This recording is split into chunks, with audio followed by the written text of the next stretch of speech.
Olá, começa aqui mais um Fala Real.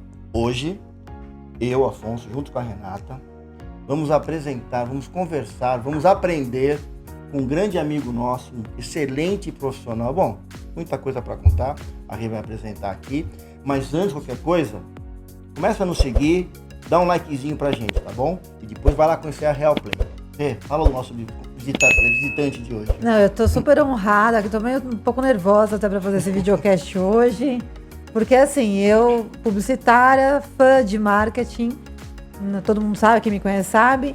E essa criatura maravilhosa que tá aqui na minha frente é um dos maiores profissionais de marketing do Brasil. Trabalhou em grandes empresas e vai contar muito da história dele hoje. Eu tô super curiosa. É um super prazer receber você aqui hoje, Marco Frade. Muito obrigada. Bom, já tô agradecendo de antemão aqui, isso aí, porque isso assim, aí. tô super feliz mesmo, de verdade. Obrigado, Renato. Obrigado, Afonso. Obrigado pelo convite. Falar de marketing, mídia, falar de e-commerce, tudo isso, para mim, é sempre um grande prazer. Sempre que eu posso, eu gosto de conversar com o mercado, aprender também um pouquinho, né, ouvir a voz de todos os profissionais. E compartilhar experiências. Eu acho que o grande barato desse negócio do podcast é justamente a gente ter essa oportunidade de compartilhar experiências que inclusive elas se perpetuam, né? Assim, à medida em que as pessoas ouvem, assistem, a gente depois acaba recebendo uma série de contatos, pessoas que querem falar, querem continuar, dar continuidade a uma conversa. Então eu sou sempre disponível para que a gente possa dar continuidade a qualquer tipo de conversa que seja razoável e que seja interessante para o mercado. Que legal. Ótimo. Olha, contando um pouquinho para vocês do Marco, tá? Depois o Marco, eu vou esquecer alguma coisa, né, Marco? Porque é muita coisa, mas Sempre. Vamos lá. O Marco trabalhou em grandes agências de publicidade, né? Lilar, Artplan, trabalhou em grandes multinacionais, trabalhou na Brasil Telecom, trabalhou na Unilever, trabalhou na LG, Diageo, e sempre foi um expoente do mercado em termos de comunicação, em termos de marketing. É o presidente, né, da ABA, Do Comitê de Mídia da Comitê ABA. de Mídia ABA. ABA, para vocês que não sabem, é a Associação Brasileira de Anunciantes, ou seja, onde todo mundo se concentra ali e define algumas coisas até, né? Ele é presidente do Conselho de Mídia. Então, assim, a gente vai trocar essa ideia com eles e a ideia que é daqui hoje do nosso programa é que o Marco nos traga informações, experiências, tanto no departamento de marketing, como as experiências dele, que são muito recentes, na parte de e-commerce. Nós temos em uma audiência várias empresárias, várias empreendedoras que estão iniciando um pouco, querendo entender um pouco sobre e-commerce, né? E o Marco vai dar aqui umas dicas pra gente, vai contar um pouco desse mundo Não também. só iniciando, né? Estão apostando seus negócios no e-commerce, na verdade. Que é uma grande aposta, né? Assim, quando a gente pensa que o e-commerce no Brasil e no mundo, mas especificamente falando de Brasil, ele tinha um crescimento orgânico da ordem de 6-7% ao ano. Então a gente sempre fazia algumas apostas de crescimento nessa taxa de 6-7%. E esse crescimento ele era sempre muito presente no período de Black Friday, né? Porque a gente sempre emenda Black Friday, Natal, e como as lojas, o comércio, ele fica muito lotado, a gente via um crescimento orgânico acontecer. Quando chegou na pandemia, esse crescimento ele saiu de 8 para algo em torno de 200, 300, assim, de um ano para o outro. Crescimento gigantesco. Crescimento gigantesco, assim, só para a gente poder colocar em perspectiva, o e-commerce como um todo, na Black Friday de 2019, o mercado inteiro comemorou porque a gente colocou 1,5 milhão de novos e-consumidores para dentro, né? Então, Antes pandemia. Antes pandemia. No ano de pandemia, ali entre abril e junho, que nem tinha chegado o Black Friday ainda, né?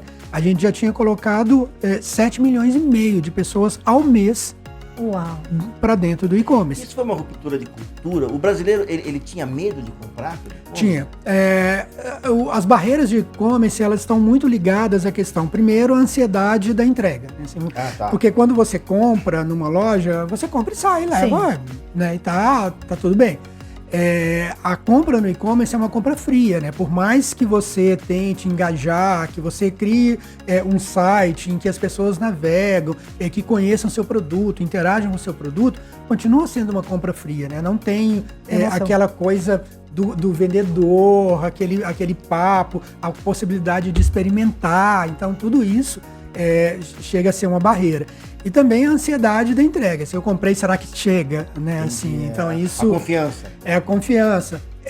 A ansiedade mesmo, né? Tipo, quero receber meu produto, né? E tem a questão do frete, né? Assim, Sim. Puxa, cara, eu tenho de pagar, né? Assim, para poder chegar. Porque o Brasil é um país muito grande.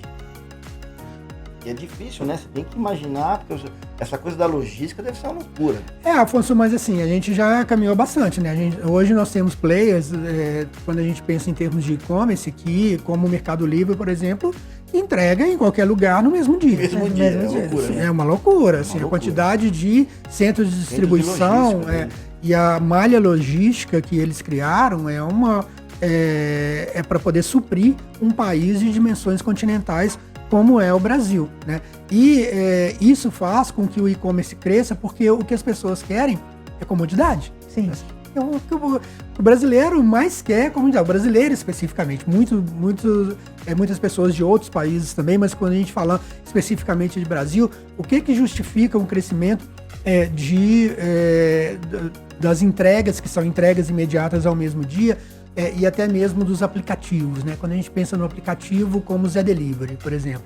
Cara, o Zé Delivery é genial a ideia do Zé Delivery. Né? É um sucesso.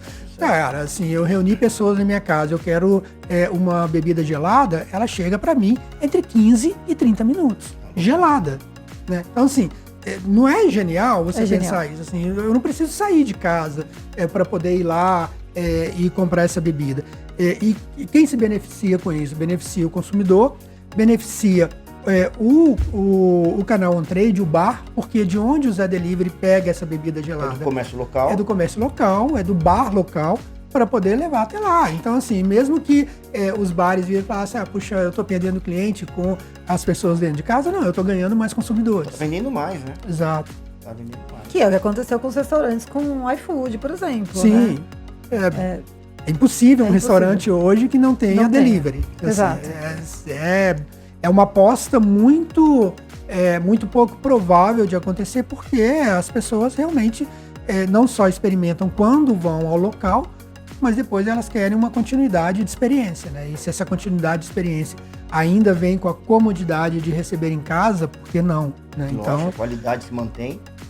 Ô Marco, me fala uma coisa, você pensa que, como você trabalha muito tempo no e-commerce, quais são as saídas, né, os pensamentos que vocês têm, principalmente você trabalhando no marketing, uma cabeça de marketing, para essa compra não ser tão fria, para essa pessoa ela entender, ela se conectar muito com a marca na hora que ela compra pelo e-commerce, por exemplo?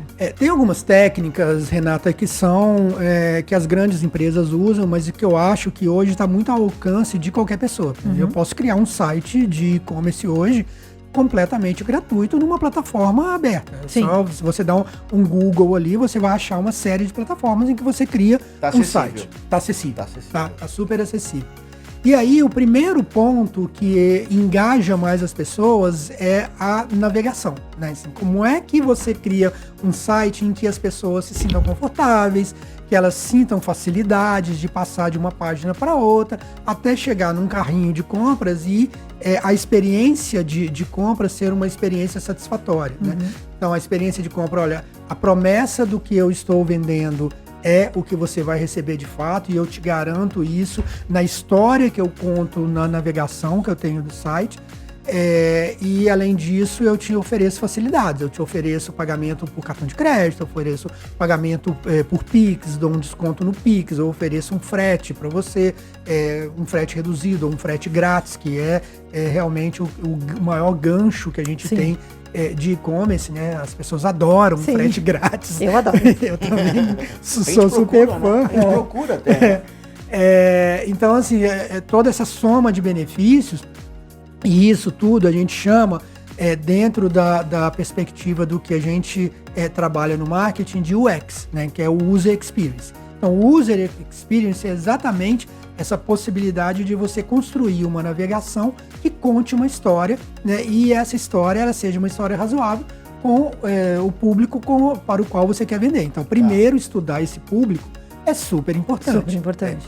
Assim, porque você vai ter muito mais sucesso se você criar um negócio que seja nichado em um determinado público do que você querer abraçar o mundo. Todo mundo. Assim, né? Não adianta você se inspirar no site da Apple, porque você não é a Apple. Sim. Tá? Então, isso é super importante, ter muito isso em mente, que se eu quero criar um site para a venda de um determinado produto ou serviço, primeiro estude o que o seu público quer efetivamente ouvir de você. Tá? Assim, isso é super importante.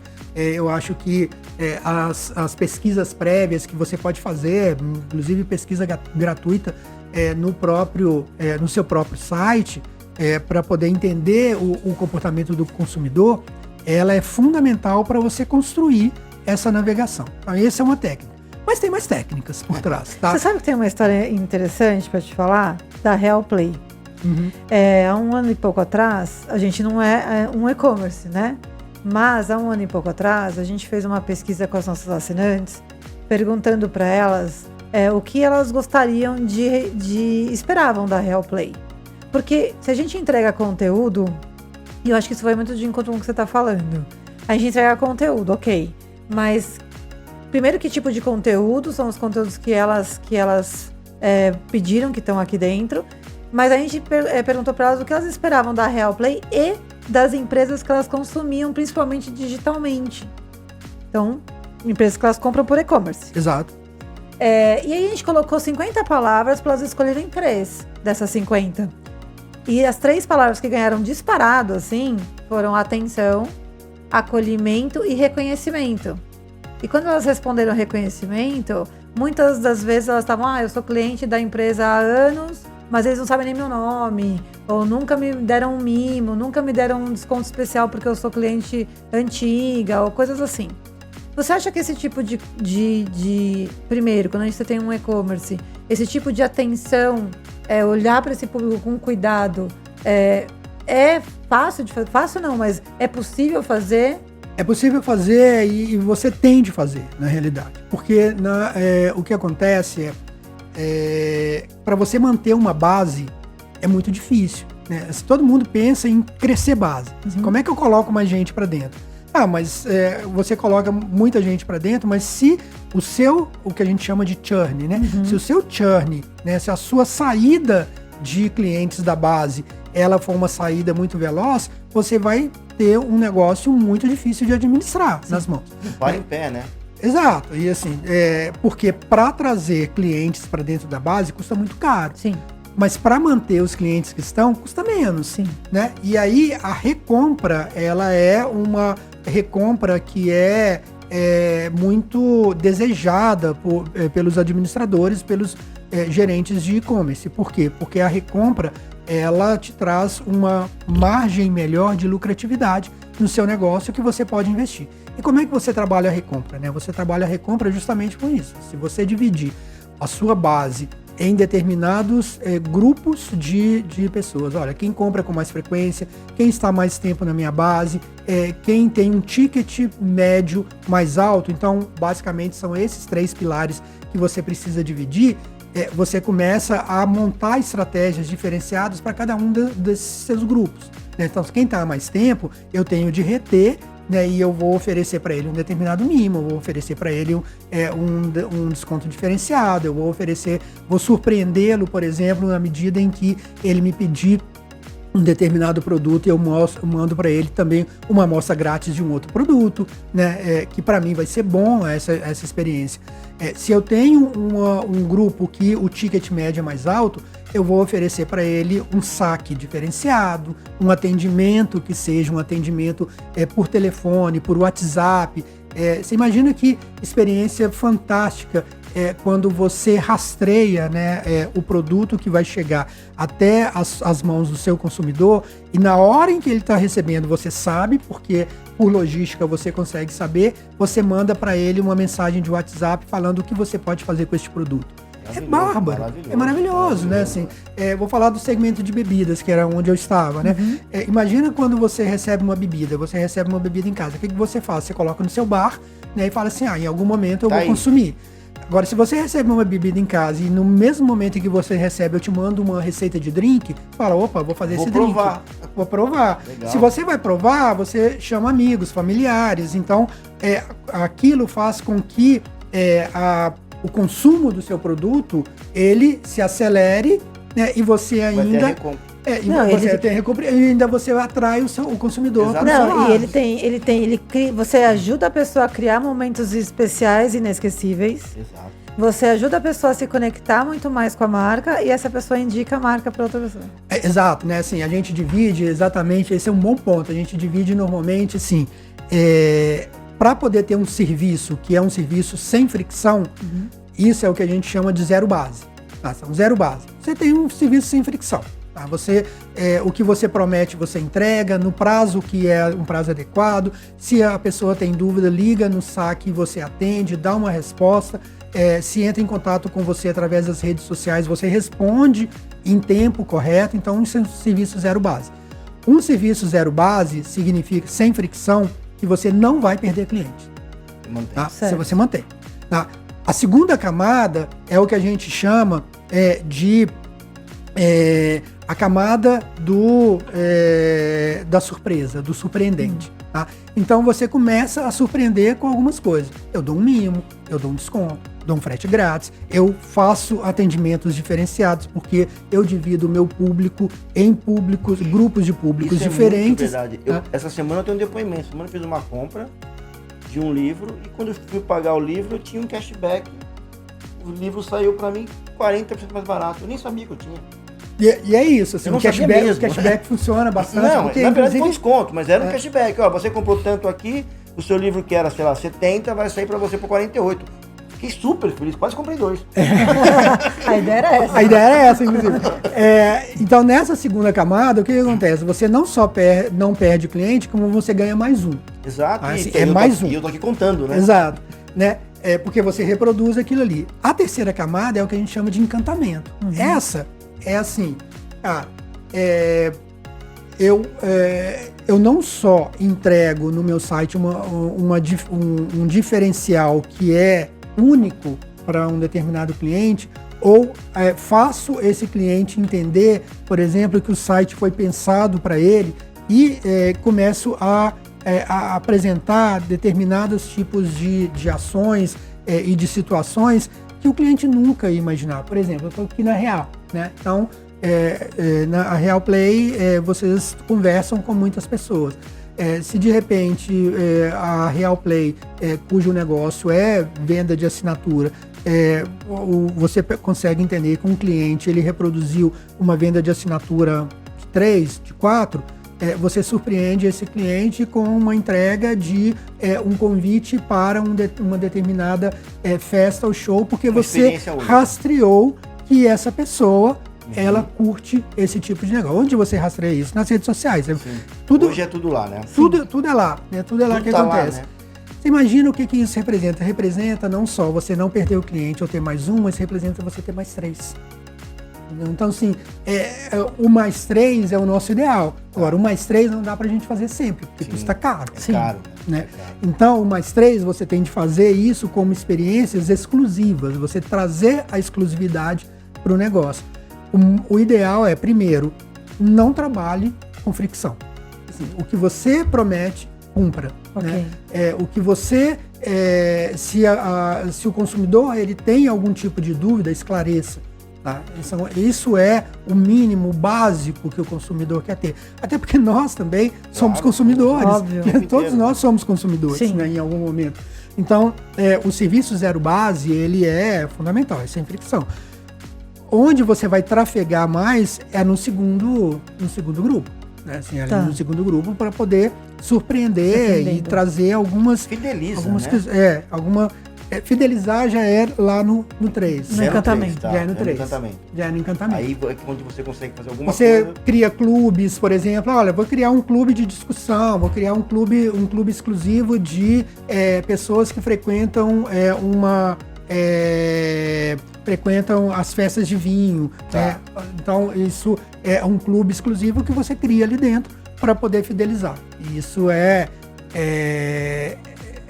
mais do que surpreender, é encantar de fato. Porque quando você cria um clube, você está colocando uma relação com aquele consumidor que é muito mais longeva, né? Assim, ninguém entra num clube para poder sair na semana seguinte. E aí tem um ponto importante, né? As pessoas, elas gostam, o ser humano gosta de se sentir especial. E aí entra esse lance do reconhecimento que eu acabei de falar. Você está reconhecendo a pessoa como uma pessoa especial ali dentro, única, e você está entregando um negócio que ela jamais esperava. Aí eu tenho que te contar, assim, uma estratégia de marketing, né, que é assim, como é que você se sente especial, né? Por exemplo, vou dar alguns exemplos aqui. Tá. Quando você entra na sua plataforma de Spotify, você acha que o Spotify foi feito para você. Sim. Porque tem um algoritmo ali que vai entendendo o que você ouve, né? E depois ele vai te mandando, né? Falando assim, olha, tem essa lista aqui. Aí você vira e fala assim, nossa, eu ouvi a Rádio Anitta e todas as músicas são as músicas que eu gosto. Não tem nada a ver com a Anitta, tá? Assim, na realidade, o algoritmo entendeu o que você ouve e ele tá te colocando ali, o seu cérebro trabalha com essa repetição e ele vai entender que foi feito para você. Sim. Né? Por que as redes sociais, como o Instagram, por exemplo, ela é um grande sucesso? Exatamente por isso. O algoritmo tá ali te mostrando, assim, se você gosta de culinária, puxa, vai ter culinária a rodo no negócio. E aí você sempre olha pro Instagram e fala assim, cara, o Instagram pensa em mim. Ele me reconhece, ele é meu, né? Assim, você é especial, né? Eu sou especial, ele é meu, eu entendo isso, né? O Twitter lá, que é uma rede super complexa, né? Porque é uma rede nervosa, polêmica, né? Polêmica, mas é aquilo ali. O Twitter vai te mandar as notícias, né? Que realmente você quer ouvir, que você quer ler, né? É o que tá ali. E isso é o que a gente chama dentro do marketing de estratégias de SEO. Tá? O que é SEO? Né? Essas 3 letrinhas, elas são super importantes, que é o Search Engine Organization. Né? Então, o que é o Search Engine Organization? Search Engine Organization é justamente você pensar em conteúdos e jogar esses conteúdos para o público correto no momento em que ele está. Tá?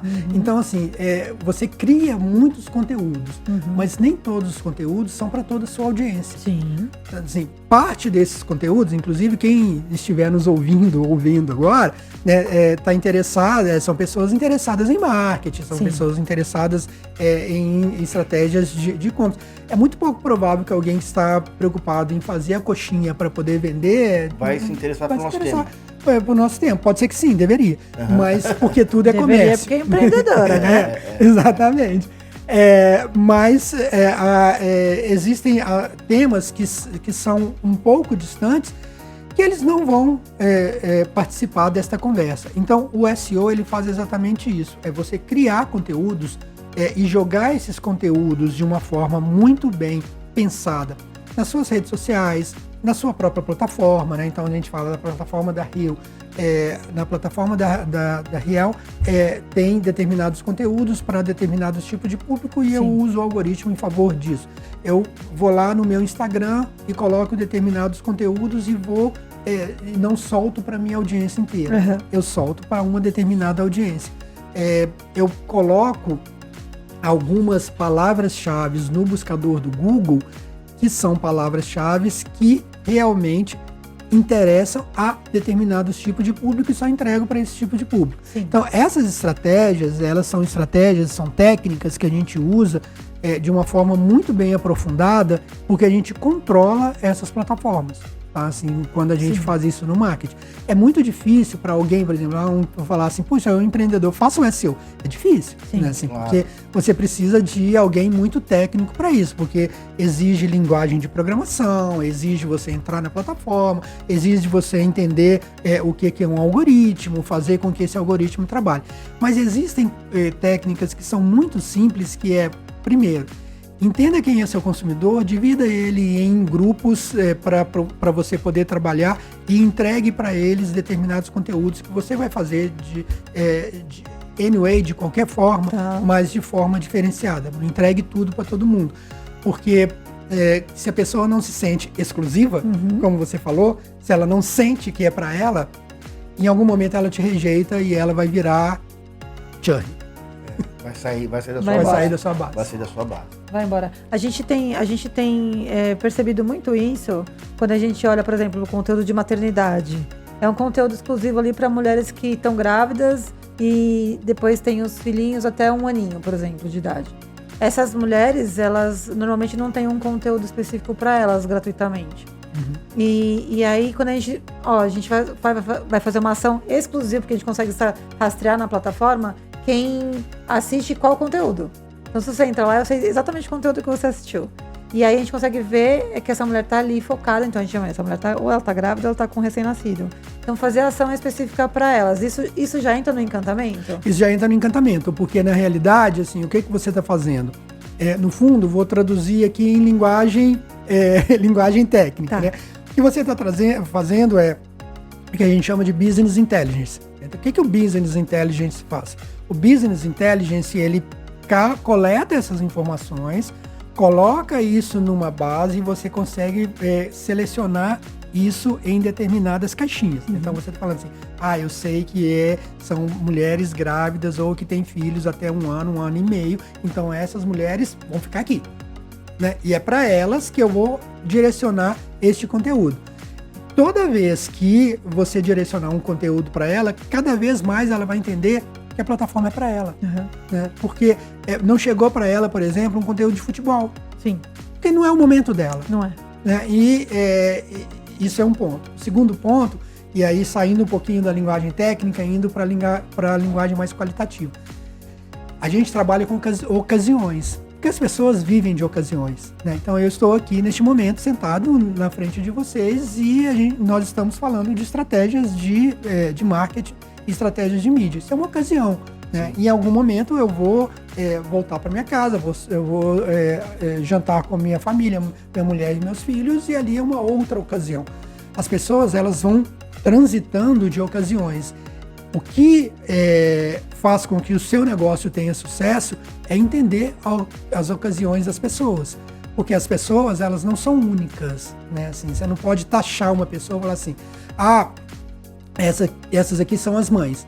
As mães vivem de ocasiões. Outras coisas, Exatamente. Ela não é só mãe, né? Ela não é só mãe. Sim. Né? Então, em algum momento, ela vai precisar relaxar, em algum momento ela vai precisar pensar em alimentação, em algum momento ela vai querer tomar um drink com o marido, pelo amor de Deus, que eu não aguento mais esta criança. Né? Então, as ocasiões, elas são fundamentais também para que a gente possa buscar esse encantamento. Então, é importante a gente dividir, né, na hora que a gente faz essa estratégia, a gente dividir em um quadro que seja um quadro em 2 dimensões.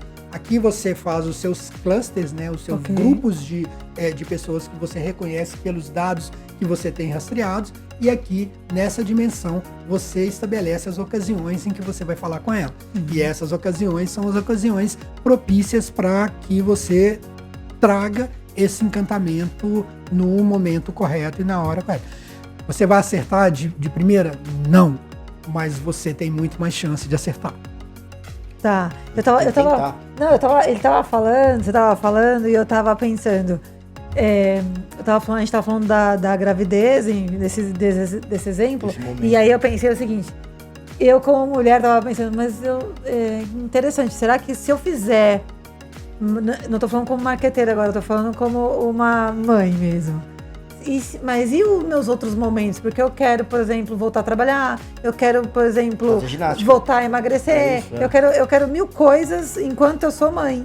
E será que no caso a Real Play, a gente tá falando dela, mas se ela impacta essa mulher, eu tava pensando nisso, nesses outros momentos também, não vai parecer uma coisa muita coisa na cabeça dela? E você acabou de responder que não. Não, na realidade, assim, vai parecer muita coisa na cabeça dela em um determinado número de casos, né? O que são casos? São o número de consumidores que você tem.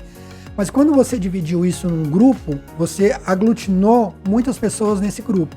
E a sua probabilidade de falar com pessoas que estão naquele momento, naquela ocasião, é maior do que a quantidade de pessoas que vão se importunar com ele. Vai ter gente que vai se importunar. Ela cresce. Sempre tem, né? Sempre tem. Assim, puxa, eu querendo saber de fralda e essa mulher falando comigo de ginástica. Sim. Tá?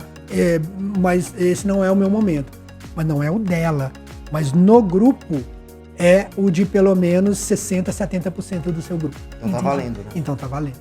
Tá? Então, assim, são riscos que você corre, né, de ter algumas pessoas se sentindo importunadas. Ninguém rejeita por isso, tá? Posso te garantir isso. Não é o índice de rejeição. Talvez alguém critique, mas o seu índice de acerto vai ser maior. Pensando em grupo. Agora, Marco, você também foi muito tempo falar um pouco de marketing, de marca, de produto e tal. Você deve ter umas histórias até engraçadas, que eu imagino, por conta de pesquisas, aquela coisa toda. Mas você falou, acho que imagino eu, que inúmeros lançamentos de produto. Quando uma grande empresa vai lançar um produto completamente diferenciado, você vai explicar para todo mundo aqui, mas vocês fazem uma série de pesquisas. Já alguma vez tudo preparado e a pesquisa apontou Boreste quando era Bomboro, e vice-versa, cada um para um lado?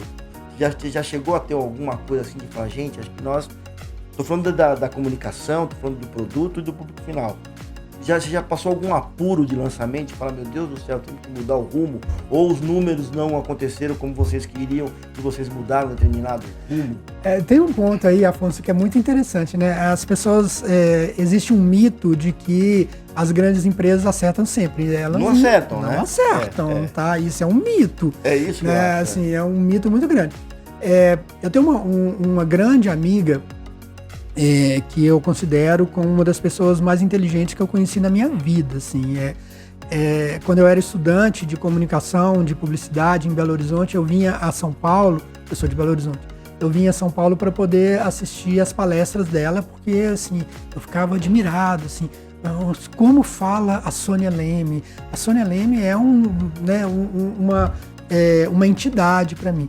E aí, minha vida, enfim, se direcionou, fui parar em Brasília, morei 13 anos em Brasília, trabalhei com o governo, trabalhei com telefonia e tal. E quando eu estava em Brasília, eu recebi um convite para vir para a Unilever, em São Paulo. E a Unilever é uma baita empresa, né, uma grande empresa. Eu topei, vi. Quando eu cheguei na Unilever, eu fui dirigir um departamento, que era um departamento de mídia, e me apresentaram as pessoas que iam ser as pessoas do meu time. Eu voltei para casa e virei para minha esposa e falei assim, você não acredita, eu vou ser chefe da Sônia Leme. Assim, sabe, assim, eu não tenho... Que era um ídolo. Eu não tenho capacidade para ser chefe da Sônia Leme. Assim, eu estou apavorado neste momento. E eu estou contando a história da Sônia Leme, porque a Sônia Leme, por exemplo, só para vocês entenderem, né, a dimensão disso, dessa questão de lançamento e de pesquisa.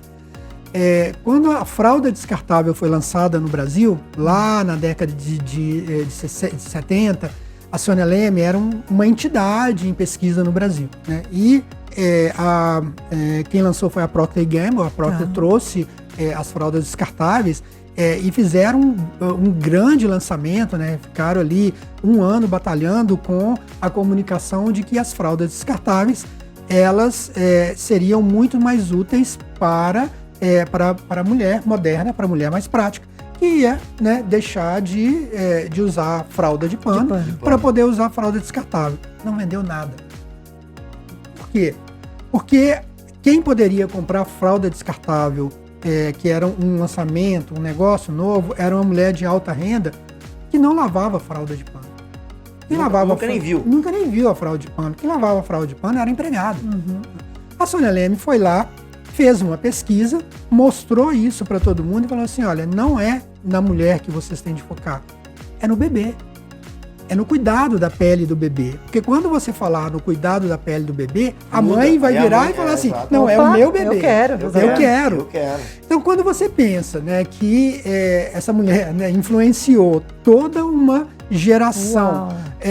Até hoje, né? Até hoje. Não, ela achou a comunicação por hábito de consumo. Por hábito de consumo. Né? Então, assim, é só para poder ilustrar que é o seguinte, por mais pesquisa que se faça, a gente corre riscos, tá, em lançamento. Corre inúmeros riscos, né? E a gente tem riscos dos mais variados, né? Vou contar um risco aqui que a gente correu, que foi muito interessante. Eu trabalhava na Unilever, a gente trabalhava com Knorr. né? Knorr, todo mundo sabe, né? Sim. É o caldo, Caldo, tempero, enfim. E a Knorr queria lançar as sopas Knorr em pó, né? Que vinham nos saquinhos. Uhum. Né? Então, lá, vamos lançar. Ah, tá bom, vamos fazer o lançamento no Big Brother. Eu falei, gente, vai dar ruim. Não, mas estão aqui todos os números do Big Brother, estão todos os números. Eu falei assim, olha, Big Brother é um programa super arriscado. Eu admiro o programa, acho que é um fenômeno de programa que a Globo tem, mas você tem de ter muito cuidado com o que você coloca ali dentro. Dito e feito, né? Assim, colocou lá os saquinhos de sopa, os brothers pegaram o saquinho de sopa, jogaram na pipoca. Ao vivo, achando que era tempero, e ainda falaram, nossa, esse tempero Maggi é horroroso. Um desastre total, né? E a gente teve de correr para poder tentar reverter o negócio. E a gente vive esse tipo de coisa. É difícil reverter um negócio desse. É muito difícil. É né? muito Assim, difícil. Porque o estrago é um estrago muito grande, né? Quando você pensa assim, em lançamento de produtos, por exemplo, produto eletrônico, uso eletrônico, eu trabalhei na LG. Uhum. Produto eletrônico, ele tem uma necessidade de mudar muito rápido, né? Assim, todo mundo fala assim, todo ano tem um lançamento da Apple. A Motorola muda o celular, né? Assim, e se não mudar, gente, não é só para a indústria ganhar mais. Se não mudar, o consumidor não entende. O consumidor quer esse Ele tipo quer de essa coisa. mudança. Ele quer essa mudança. Cara, quantos inúmeros aparelhos celulares que nós lançamos e que deu em nada? Não dá em nada, entendeu? Assim, ou dá muito pouco, né? Eu lembro que a gente fez um lançamento que era um lançamento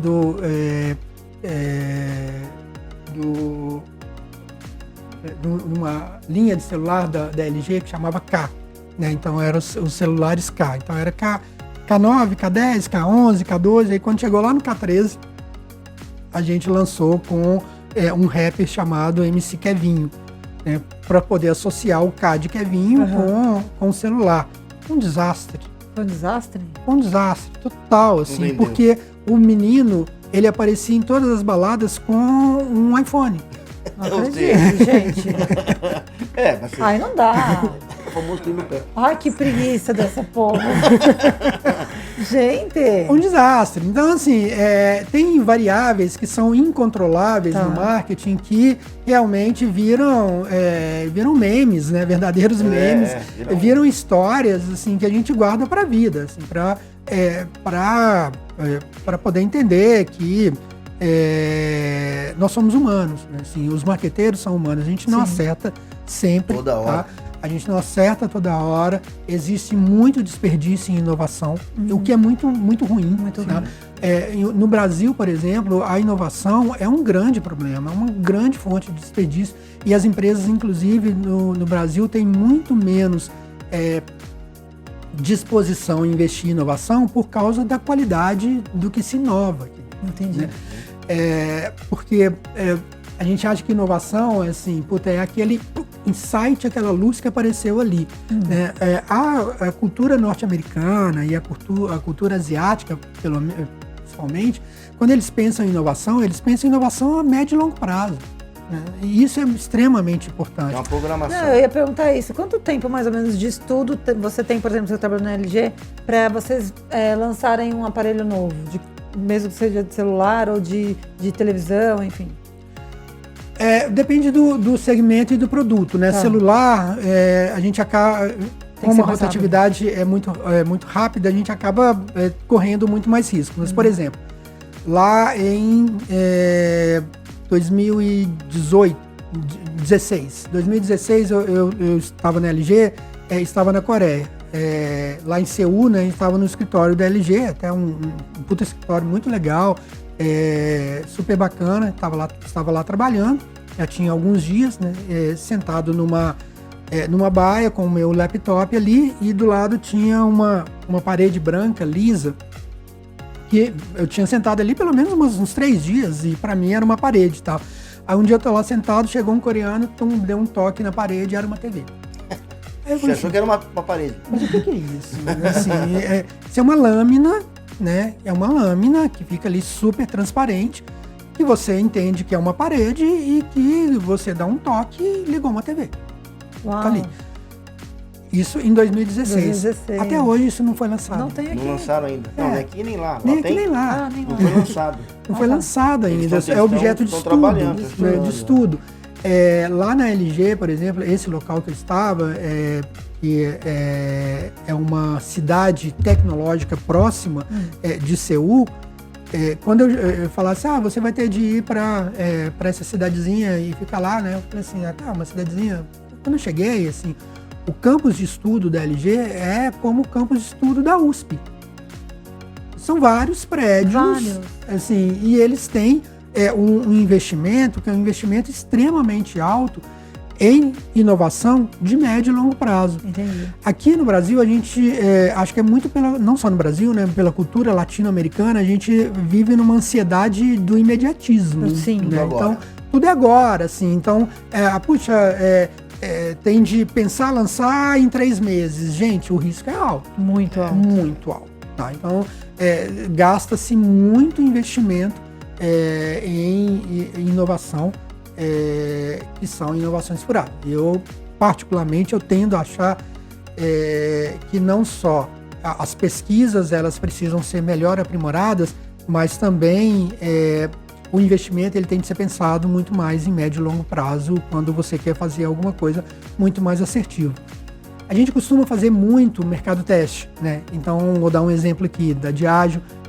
A gente fez mercado teste durante 1 ano em Curitiba. Ainda é Curitiba? Eu sempre ouvi falar que Curitiba era cidade de teste.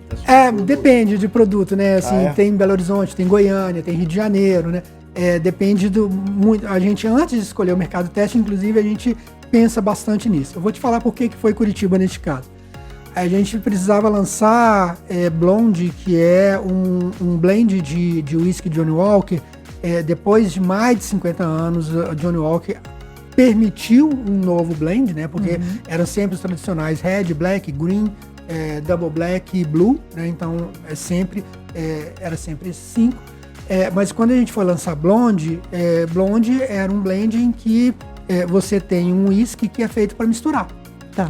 Ele é feito para misturar por 2 motivos. Primeiro, porque a gente precisava atrair o público feminino, tá? Porque o público feminino ainda tem uma rejeição grande ao whisky, né? E porque a gente precisava atingir um público mais jovem. E o público mais jovem está na balada. Se na balada tem um drink refrescante que é uma mixologia, que é misturado, ele tende a consumir mais do que ele consumir uma dose de whisky neat. Né, que é muito mais forte e ele vai consumir no máximo 1 dose ou 2 doses durante a balada toda. Um drink, ele tem uma rotatividade maior. Por que a gente fez mercado teste em Curitiba? Porque esse é um drink que ele foi pensado para ser extremamente refrescante. Se é para ser extremamente refrescante, era melhor a gente testar no Rio de Janeiro ou no Nordeste. A gente foi testar em Curitiba porque, como é um local, uma cidade muito fria, se desse certo lá, ia dar certo fácil, né? em qualquer outro lugar. Tá? Então, tem uma lógica. Tem uma lógica quando a gente escolhe mercado teste. Mesmo com o mercado teste, quando a gente foi lançar efetivamente nacionalmente, a gente teve de mudar muita coisa de linguagem, né? Assim, porque por mais que você teste, nós ficamos testando 1 ano, por mais que você teste, você ainda tem uma realidade diferente quando você parte mesmo para fazer o rollout de todo o negócio. Isso vale para vários, assim, você imagina assim, quantas variações você já viu, você que anda na farmácia, né, vai até a farmácia, quantas variações você já viu de shampoo Dove? Nossa, inúmeros, né, assim, e aí você nem percebe quando um saiu de linha, assim, porque... Não percebe, porque é muita coisa, muita coisa. A menos que você use só aquele, saiu de linha, você fica... E aí? Vai ter consumidor frustrado, né? Cadê meu shampoo? Cadê meu shampoo? Não tem mais, né? Acontece, né? Acontece. Não existe mais. E essa coisa do não tem mais, inclusive, acontece em qualquer lugar. Assim, você vai no restaurante, eu tô super habituado a ir naquele restaurante, fiquei um tempo sem ir, chega lá, mudou o cardápio. Não tem meu prato. Não tem meu o chefe. prato. Mudou o chefe. Nossa, eu fico brava. Aconteceu isso comigo no Outback. Mudou o Fico chefe. brava, gente. A gente, enquanto consumidor, a gente fica mesmo. Mas principalmente na indústria de consumo rápido, né, como de beleza, de produtos alimentícios, né, de foods, essa rotatividade ela é necessária por isso, porque a vida do produto ela é muito curta. Tá. Assim, ela é muito pouco provável que sustente, a não ser que tenham marcas que sejam muito longevas, tradicionais. Sim. E que vão estar ali. Assim.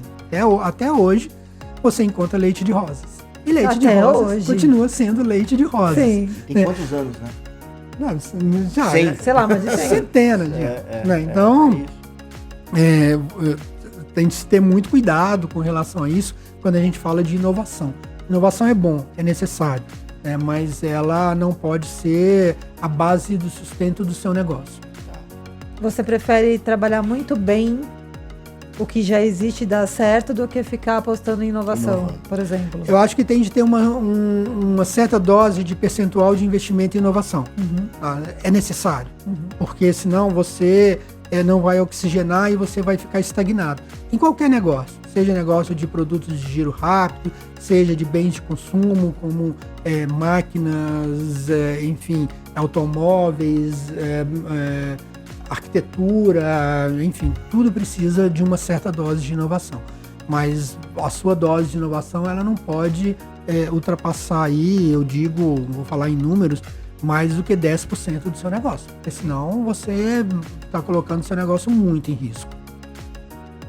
Mas como uma outra pergunta para você, até vamos usar. Aqui na Real Play a gente preza muito, a gente gera os conteúdos todos para o público feminino.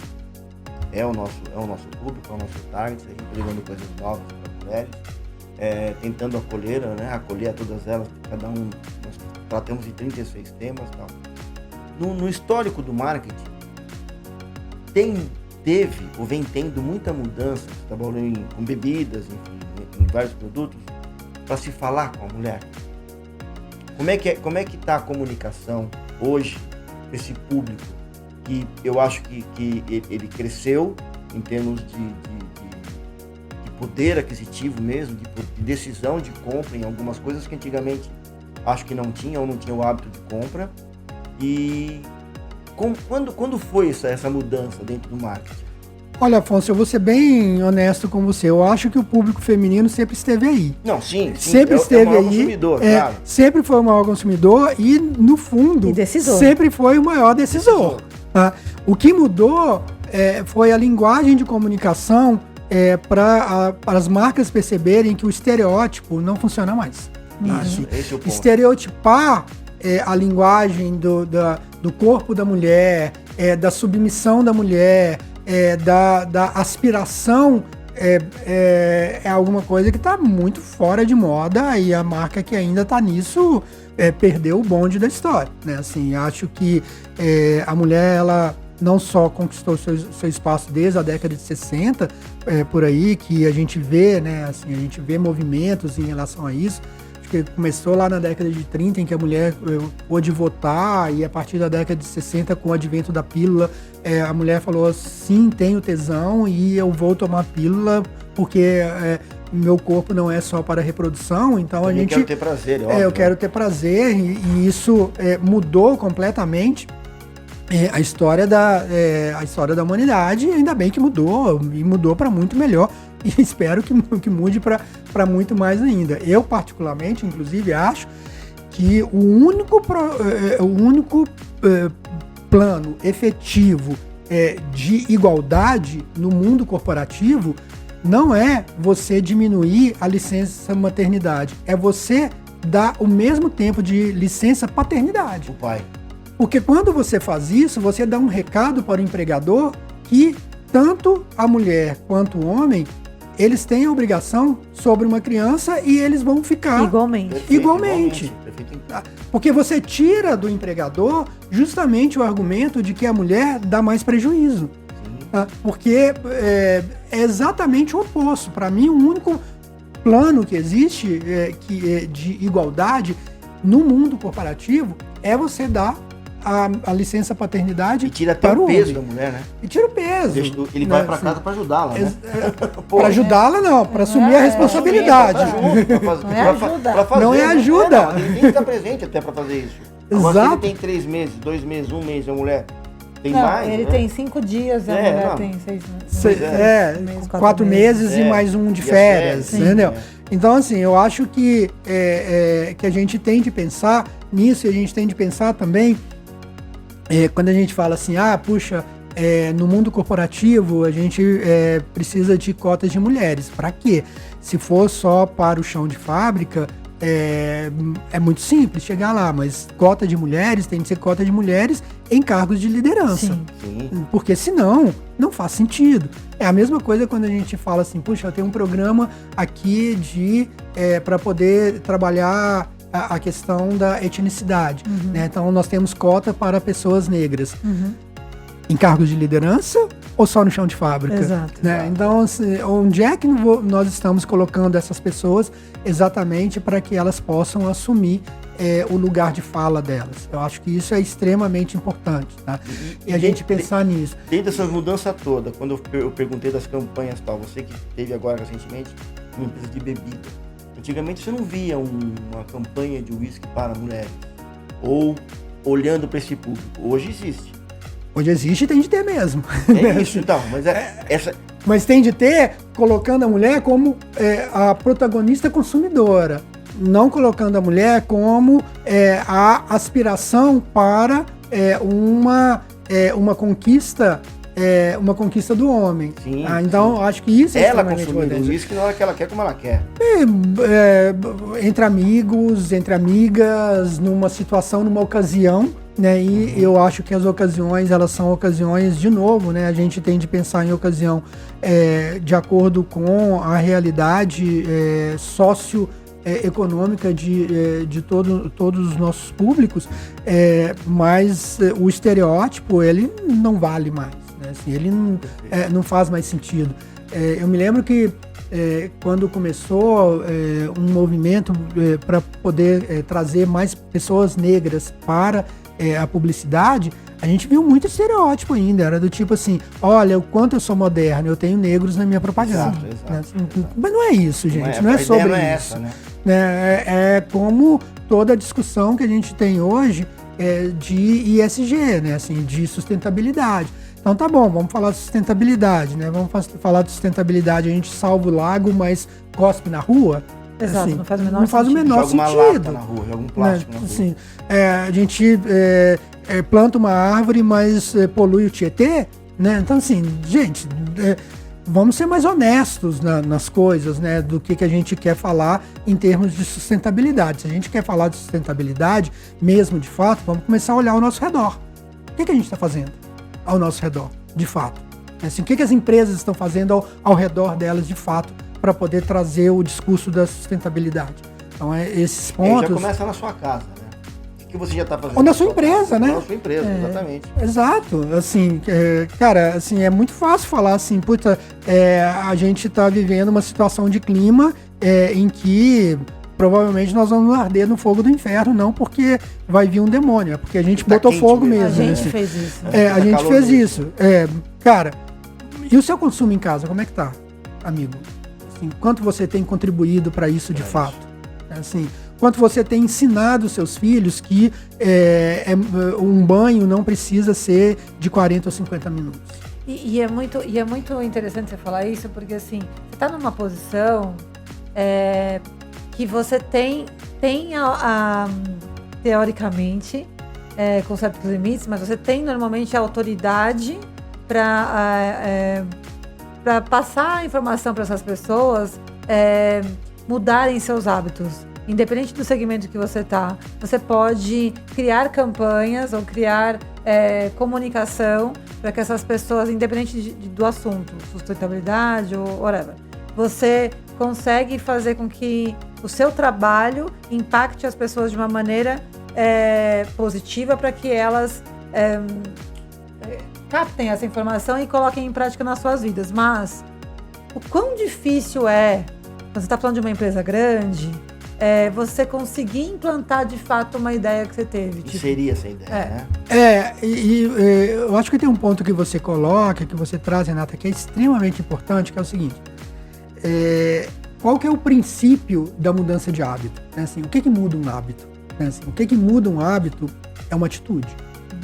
E aquela atitude, quando você coloca uma frequência na atitude, você muda um hábito. Porque não adianta você achar que uma atitude que foi tomada uma única vez vai mudar um hábito. Né? Isso é o que a gente trabalha com o conceito, né, que aí é um conceito extremamente teórico, o conceito de qual que é o princípio da educação. O princípio da educação é você fazer com que as atitudes elas tenham uma determinada frequência para mudar um hábito, e esse hábito vai ser o determinante do padrão de comportamento. Porque aí você estabelece um padrão de comportamento. Então, a sequência lógica, né, de como são os movimentos sociais, né, como a humanidade ela caminha, é exatamente por aí. Você define atitudes, faz com que essa atitude ela tenha uma determinada frequência, muda um hábito e cria um padrão de comportamento. O princípio educacional ele é sempre melhor do que o princípio coercitivo. E as pessoas tendem a achar que a coerção ela vai ser capaz de mudar um hábito. Não vai. Mas sabe que dentro do que você está falando, em Salvador, quando eu morei em Salvador, eles fizeram uma campanha que era de fazer assim quando você ia atravessar a rua. É mais ou menos a mesma coisa, só que assim, o pedestre ele agradecia. E diminuiu um percentual muito alto eles estavam tendo muito grande de atropelamento. E a campanha foi muito grande e eles tiveram um bom resultado na época. Eu lembro direitinho disso, mas é educação. Educação. Voltamos à educação. E aí, o ponto que eu queria chegar era bem em cima da pergunta. Você falou assim, como é que uma empresa grande, né, ou uma empresa média, ou uma empresa pequena, ou uma microempresa, ela trabalha para poder mudar uma determinada situação. Independente do tema que ela escolher, se ela vai falar de etnicidade, de sustentabilidade, de igualdade de gênero, ou de capitalismo consciente, qualquer coisa que se escolher tá ótimo. Escolha alguma, pelo menos, uma causa. Sim. Assim, faça o favor de escolher uma, pelo menos. Por favor. Por favor. Mas qualquer uma, o princípio básico precisa ser o da educação e não da coerção.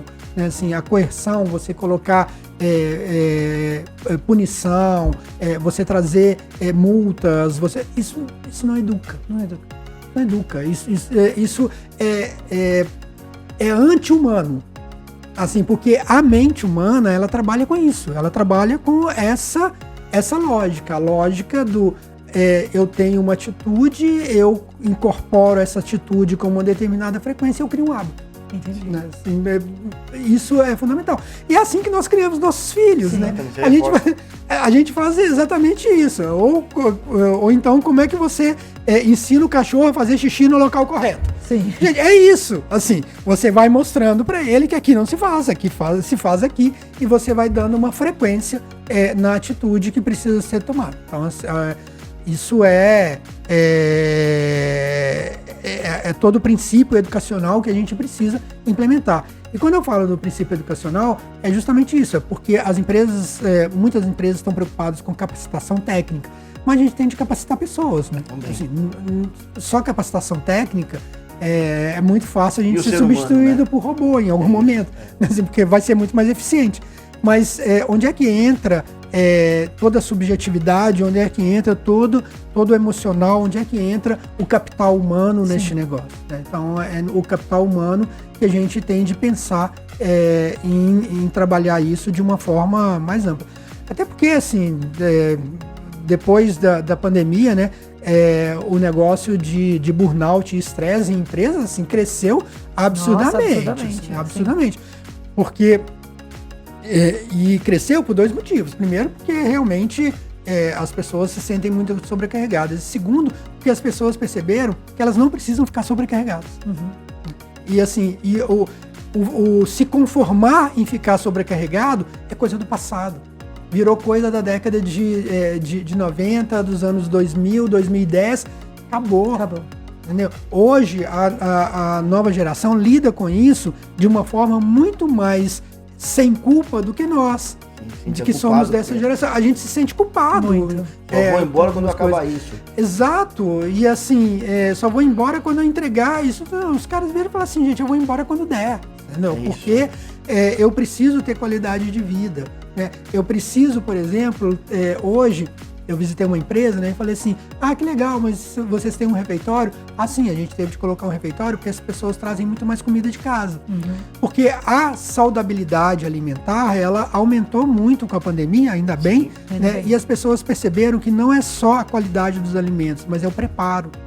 Então, assim, à medida que eu coloco a mão e preparo, eu tenho confiança naquele alimento e é esse alimento que eu quero levar para poder estar comigo no dia a dia. Então, as empresas, elas precisam sim ter cantinas e refeitórios, se elas querem as pessoas de volta, ou então deixa elas em casa. Sim, tá? então faz home office. Home office. Eu tô encantada. É muita história, né? É muito conhecimento, né? E dentro do marketing, vocês estão, né, o marketing, as áreas de marketing digital estão sempre inovando. Nós tivemos aí uma mudança muito grande quando apareceram os influenciadores.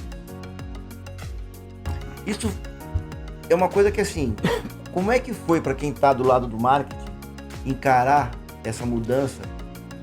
Porque saiu um pouco da mídia tradicional, né? Tinha mídia impressa, mídia eletrônica, hora of home e tal, e de repente agora nós vamos fazer uma campanha com influenciadores, que era diferente do que usar celebridade para campanhas publicitárias. Eu costumo dizer que a gente só profissionalizou os influenciadores. Os influenciadores sempre existiram, né? Sim. Assim, o primeiro influenciador que existe é a sua família. Você é fruto do que a sua família faz de você. Então, existe uma influência.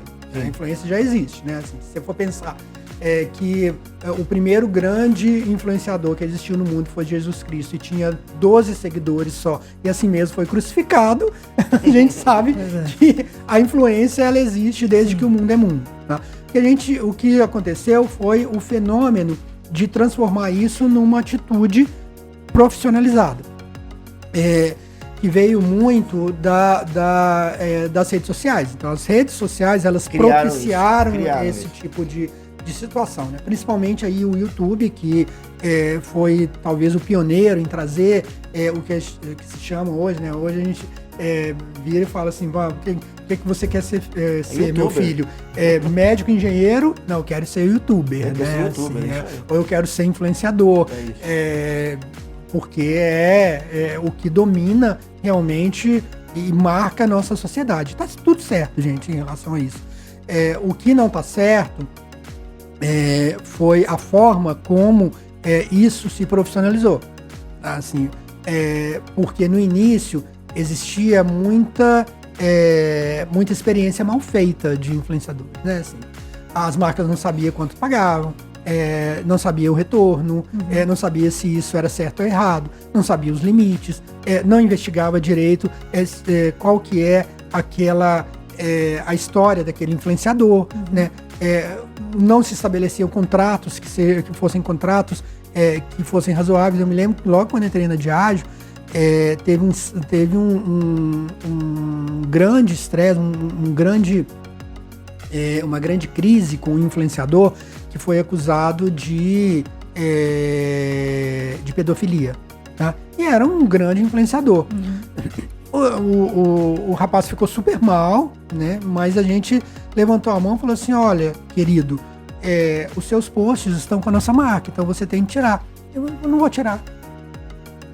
Não, mas você tem de tirar. Não tem contrato que me obriga a tirar. E não tinha mesmo. E não tinha. Tá? Então, a partir dali, a gente passou a criar contratos muito mais explícitos, né, com cláusulas que fossem muito mais claras do que precisaria ser feito. Então, se tem uma crise, você é obrigado a tirar seus posts, a gente vai afastar isso, isso e isso. Então, tem toda uma proteção. Né? Você criar situações, e já vi muita gente em apuros com situações com influenciadores, né?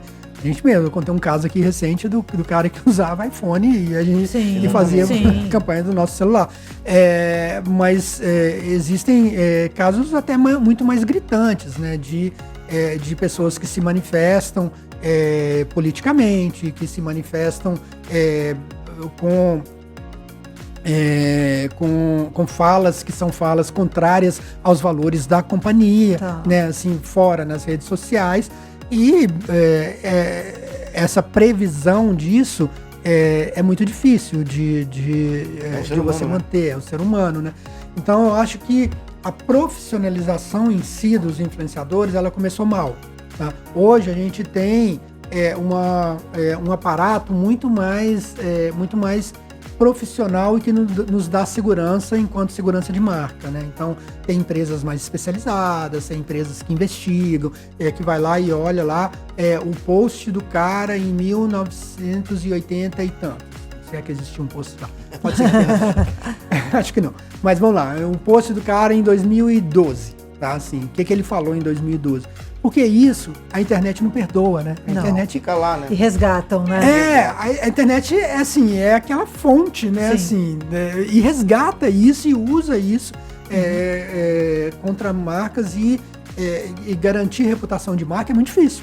Né? Assim, quando você perde o controle sobre aquilo que vai ser dito, né? Sim. Porque construir reputação você leva dezenas de anos e destruir você leva 2 minutos na internet. É muito rápido. É muito rápido. Assim, se espalha muito rápido. Eu me lembro de uma crise que nós passamos quando eu estava na Unilever, que era do ACE. Lembra do ACE? Que ainda tem, né? Assim, agora é da Coca-Cola, inclusive. A Unilever depois vendeu para a Coca-Cola, porque depois que a gente conseguiu controlar essa crise, o que aconteceu? Teve um lote de asset que vazou óleo dentro do lote. E era um lote de ácido de 1 litro. A gente sabia exatamente que lote era, né? Não conseguia rastrear, porque o nosso varejo é um varejo complicado. O que o varejo faz? O varejo, para ele não, para não dar nenhum tipo de margem de barganha para a indústria, ele compra o seu lote, mas ele não te diz qual o destino do ponto de venda. Tá? Por quê? Porque se você souber o destino do ponto de venda, se você souber o destino do ponto de venda, você vai controlar o estoque dele. E você vai saber por quanto e quando você tem de vender para ele. Tá? Justamente por isso, essa é a lógica do varejo. O varejo atrasado deveria melhorar isso. Mas o que aconteceu na época, né, foi que a gente perdeu o rastreamento do lote. Não sabia onde estava. Não sabia onde estava. A gente sabia que era um lote pequeno, mas a gente não sabia onde estava. Então, a gente teve de fazer um comunicado, um recall de leite de soja saborizado e pedindo a todo mundo para não consumir o leite de soja saborizado. Mas a gente sabia que era de 1 litro. Aí teve um influenciador que foi conversar comigo, não vou dizer o nome, nem amarrado, não adianta olhar com essa cara pra mim, Afonso, que veio conversar comigo na Unilever e falou assim, levou uma caixinha de ADs, né? Uma caixinha de ADs, só que a caixinha pequena, aquela caixinha de lanche. Virou pra mim e falou assim, sabe o que eu tenho aqui? Uma caixinha de ADs com óleo. Não acredito. E se você não me contratar agora... Olha isso. Porque isso eu peguei do meu filho. Se você não me contratar agora... para poder ser um influenciador da sua marca, eu vou colocar isso na mídia. Eu falei, pode colocar. Ele chantageou. E assim, no início de feira, né? no início do negócio de influência, por exemplo, a gente pegou um... Mas esse não existe mais, não precisa nem falar o nome, mas ele não existe mais, né? Existe. Você não fala. Nem em office, senhor Afonso. A gente pegou uma vez uma rede de WhatsApp de influenciadoras combinando cachê. Falando pra assim... chegar em vocês. Pra chegar em gente. Falando assim, você vai fazer essa campanha? Então, olha só, eu também fui contratada para fazer essa campanha. Então, quanto você cobrou? Eu cobrei isso. E a gente lá lendo aqueles negócios, aquela sequência de WhatsApp, né? Você cobrou quanto? Eu cobrei isso tanto. Não, aumenta, porque eu cobrei isso aqui. Entendeu? Então, assim, essa falta de profissionalização, ela existiu muito no início. Hoje, eu acho melhorou, que não. Né? Não, sem contar o que você contratava de influenciador, eles não entregavam o que combinavam, né? Ou fugia, né? Desaparecia. Sumia. Ele só sumia. Cadê o cara? Sumiu. Gente. Só sumia. Ele só sumiu. Mas eu acho que é um negócio que veio para ficar, o negócio de Também influenciadores. Não acho que é um negócio que vai passar. Ainda bem que veio para ficar, porque eu acho que é um negócio mais um super formato, bacana. né? É um formato interessante. É um formato muito bacana, super interessante, muito profissionalizado hoje em dia. E, cara, eu conheço influenciadores nossos que são fantásticos, assim, que fazem cocriação, que pensam, que estudam a marca, que você senta para poder ter uma conversa, o cara te dá uma aula sobre o seu produto. Quase que eu levanto e falo assim, ocupa minha cadeira. Senta aqui, né? Senta Legal, aqui, que né, bom. assim... eu fiz ações com o Luan, né? O Luan me surpreendeu. O Luan sentou na mesa com a gente, veio conversar conosco, veio falar assim: olha, o que vocês querem, qual o objetivo, o que eu faço, o que eu não faço, entendeu? Então, Que legal. existem pessoas muito legais nesse negócio. E eu acho que é um negócio super bacana e é uma alternativa super bacana de trabalhar a imagem de marca, e principalmente para poder fazer brand equity. Que legal. Maravilhoso. Que legal. Que legal. Que aula, né? Nossa, eu tô aqui. Você promete que volta mais vezes. A sua agenda é muito lotada. O tempo voou. Nossa, tô. Já né? passou. Já passou. A gente vai ter que parar. É duro falar isso, mas a gente vai ter que parar. O mínimo que eu espero é que ele volte. O mínimo. Não, eu tô aqui, sabe o que eu tô pensando? Tomara que a Real Play cresça muito pra gente ter verba pra contratar o Marco. Gente, eu tô pensando peraí. nisso. Renata, eu venho de graça, sério? não O que eu precisa. já te falei? Não, eu tô sonhando aqui. Eu falei, pera, eu tenho um sonho de trazer o Marco com a gente. Ele falou mesmo. Eu falei mesmo, porque é um profissional que não é porque ele tá na nossa frente aqui, você vê a aula que ele deu pra gente, de uma forma super simples, né? Sem usar aqueles jargões que a gente acaba não entendendo o que tá falando, né? Então, o marketing, você sabe que o marketing tem isso, às vezes, né? As pessoas se falam tantas coisas, você fica ou eu sou analfabeto ou ele me enganou. É igual você desce na Alemanha que só tem consoante. Não, falou de forma leve, de um jeito que todo mundo entende. Mas infelizmente a gente vai ter que terminar. Fazer o quê?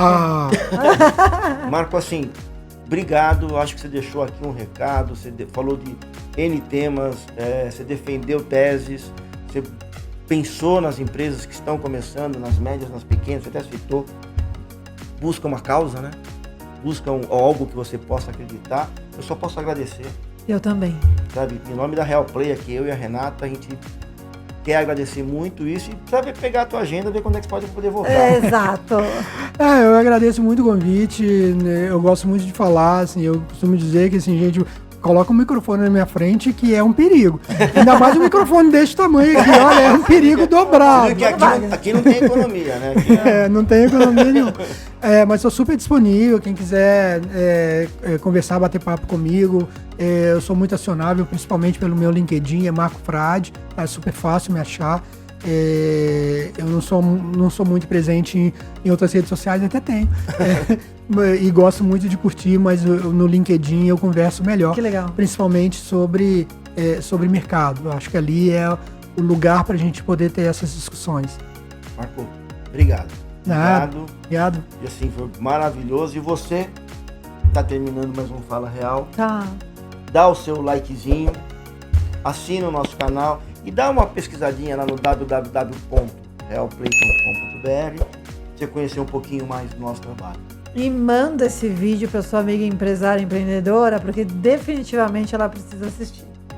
Muito obrigado. Um beijo. Tchau, obrigado. Até a próxima.